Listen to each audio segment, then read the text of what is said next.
Hello everyone, आज है 11 मार्च और आज इस वीडियो में हम बात करने जा रहे हैं सुज़लॉन एनर्जी के बारे में। 39 रुपीज़ का शेयर है, गिरावट फिर से यहाँ पर शुरू हो चुकी है। हालांकि मॉर्निंग में अच्छी तेजी थी, ऑलमोस्ट 42 रुपीज़ पे गया था, गिरावट आई, कोशिश भी करी थोड़ी बहुत, लेकिन उसके बाद लगातार करेक्शन अभी चल रहा है। 2 से 2.5% का डिक्लाइन यहाँ पर देखने को मिल रहा है। बात करेंगे उसके बारे में, लेकिन उससे पहले अगर आपने अभी तक चैनल को सब्सक्राइब नहीं किया है तो प्लीज़ अभी इसे सब्सक्राइब कर लीजिए, क्योंकि आगे भी बहुत सारे वीडियोस हैं जो आपको काफ़ी ज़्यादा हेल्प करेंगे। तो जो सुज़लॉन का शेयर वो 39 रुपीज़ का है, 2% का डिक्लाइन है। पिछले एक महीने में अगर आप देखोगे तो लगातार एक बड़ी गिरावट से गुजरा ज़रूर था। बीच में एक दिन इसने अटेम्प्ट करा था तेज़ी दिखाने का और काफ़ी अच्छी तेज़ी आई थी, हमें यहाँ पर देखने को मिली थी पिछले गुरुवार को, लेकिन आज फिर से गिरावट यहाँ पर आ चुकी है।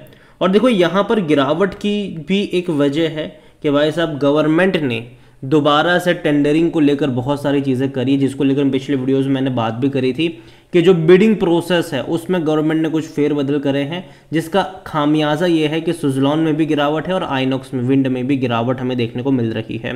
यहाँ पर सुज़लॉन अगर देखा जाए तो एक दिन की जो तेज़ी अगर आप देखो तो बीच बीच में बंदी ज़रूर है। इससे पहले भी एक दिन की तेज़ी आई, फिर वापस गिर गया, एक दिन की तेज़ी आई, वापस गिर गया। ये तो एक दिन की तेज़ी पे भरोसा करना थोड़ा बहुत मुश्किल है। पिछले एक साल का अगर आप ग्राफ देखो तो भाई साहब बहुत अच्छा है, यहाँ पर तकरीबन 390% का ग्रोथ है, लगातार भागा था ये, 50 पे गया था, ऑलमोस्ट 20% गिर चुका है अगर आप वहाँ से काउंट करोगे तो। और डेफिनेटली मुझे लगता है कि अभी ये जिस रेंज में है यहाँ से बाइंग आ सकती है। मैं ये नहीं कह रहा हूँ कि अभी के अभी आ जाएगी, मुझे लगता है कि 35 से 40 रुपये का जो रेंज है वहाँ पर कहीं ना कहीं एक सपोर्ट, एक बेस यहाँ पर बनना चाहिए। और अगर बनेगा तो अच्छी बात होगी, नहीं बनेगा तो फिर दिक्कत होगी। यहाँ पर देखो जब भी कोई खबर आती है यहाँ पर तेज़ी भी देखने को मिल जाती है। बीच में एक छोटी सी खबर आई थी क्योंकि सुज़लॉन को तकरीबन 72 मेगावाट का एक नया ऑर्डर मिला था जूनिपर ग्रीन एनर्जी की तरफ से, और यहाँ पर 3 मेगावाट के विंड जो टरबाइन है उसका ये ऑर्डर था। अगेन कह लूँ कई सारे ऑर्डर्स इस तरीके से मिले थे और जब जब ऑर्डर मिल रहे थे ना तब शेयर में बड़ी तेज़ी बन रही थी।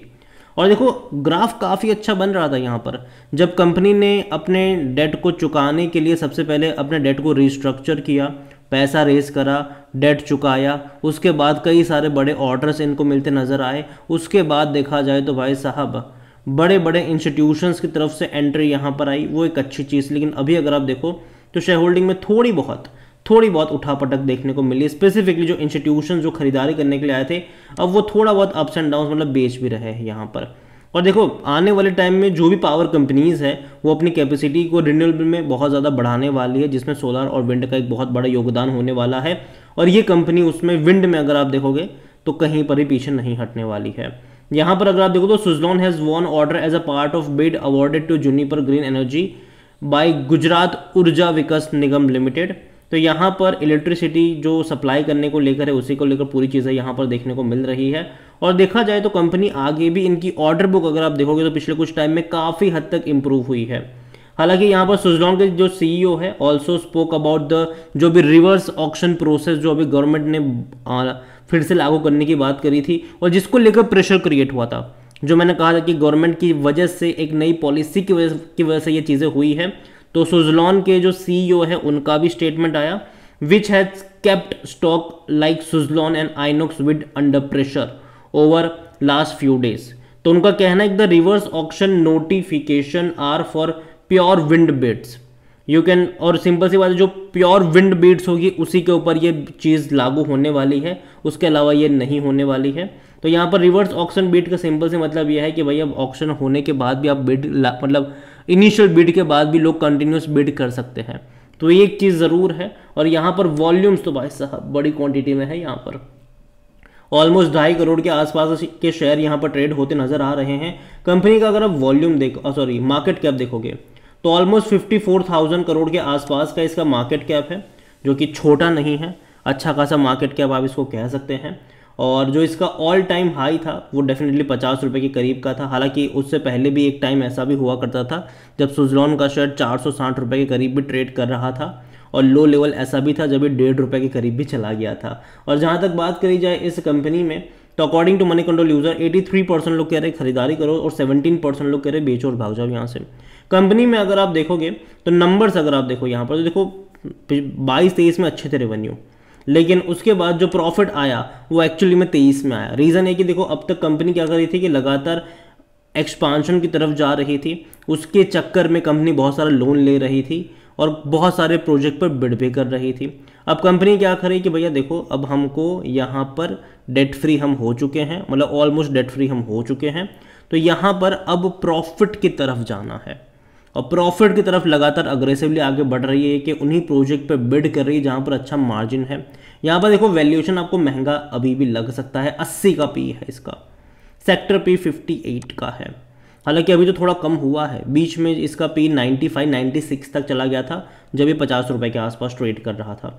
100% एनालिस्ट कहते हैं खरीदारी करो। अगर आप इनके फिनेंशियल्स को देखोगे तो यहाँ पर दिसंबर में इनके रेवेन्यू में थोड़ा बहुत जंप आया, 1570 करोड़ के आसपास का रेवेन्यू रहा और प्रॉफिट 200 करोड़ का रहा, तो अच्छा खासा प्रॉफिट था इनका। तो एक अच्छी बात है कि कंपनी जो है वो धीरे धीरे प्रॉफिट की तरफ बढ़ रही है और वर्किंग कैपिटल के लिए भी इन्होंने आरईसी के साथ टाई अप करा हुआ है कि भैया जो भी हमको प्रोजेक्ट कंप्लीट करने के लिए लोन वगैरह चाहिए होगा तो वो आरईसी से इनको मिल जाएगा। तो वर्किंग कैपिटल के लिए आरईसी के साथ टाई अप करा है, जो कि अच्छी बात है। और यहाँ तक शेयर होल्डिंग के बारे में देखो तो नेगेटिव चीज़ ये है कि प्रमोटर की होल्डिंग बहुत कम है, 13.29% की होल्डिंग है। और जब प्रमोटर से पूछा गया था कि आने वाले टाइम में प्रमोटर अपने शेयर होल्डिंग को बढ़ाने का मतलब क्या बढ़ाने वाले हैं कि नहीं, तो उन्होंने कहा था कि अभी तक कोई इमीडिएट प्लान ऐसा है नहीं, फ्यूचर की बात फ्यूचर में करेंगे। जहाँ तक देखा जाए तो जिस चीज़ के चलते बहुत बड़ी तेज़ी बनी थी कि म्यूचुअल फंड 0.74% पर थे, लेकिन बाद में एक ही क्वार्टर में 4.98 पर आ गए।